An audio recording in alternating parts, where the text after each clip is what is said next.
Okay.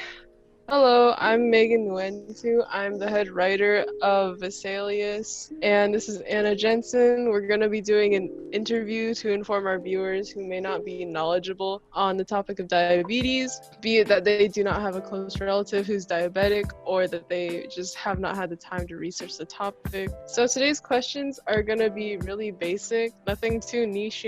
We're just looking for a general overview of diabetes, how it may affect you financially, physically, manage your diet, etc. So to open up the interview, what type of diabetes do you have, one or two? Type 1. Type 1? Okay. Do you know the difference between the two? Yeah, so type 1 is you're born with it's like an autoimmune kind of disorder, and type 2 is caused by like a bad diet and excessive amounts of sugar. I know can cause.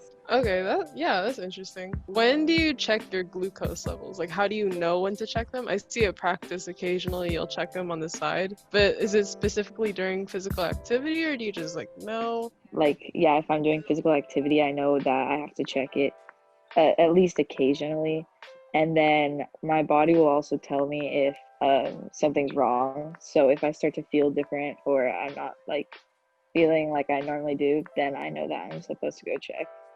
Okay. So when I was researching on diabetes, because I have to write articles for this club, I noticed a term called hypoglycemia, which is basically when a diabetic patient has like abnormally low glucose levels. Have you ever experienced that before? Yeah, it's actually pretty common. It seems like a scary thing, but it's not that bad as long as you catch it before it gets really bad. So, yeah, Mm. probably at least once every few days I'll go through that, but it's not that big of a deal. What happens when you experience hypoglycemia?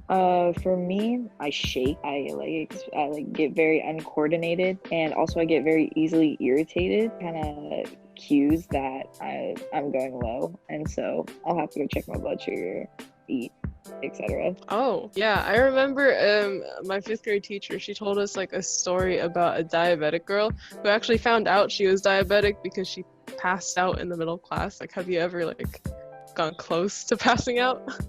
I don't think I've ever gotten close to passing out. I've definitely felt pretty bad at times, but I don't think it's ever been that serious. Okay, so to treat diabetes, do you take like oral medication? Because I know you should probably be taking insulin, but aside from it, do you take oral medication? No, the only medication that I use for it is insulin, and it's an injection. So, Oh, okay. And like, does diabetes have any outright effects on your health? Like weight loss and blurry vision, I know are some common symptoms. yeah, I honestly, it doesn't really affect me as long as I keep it under control, and like I do my best to make sure it doesn't impact me that much.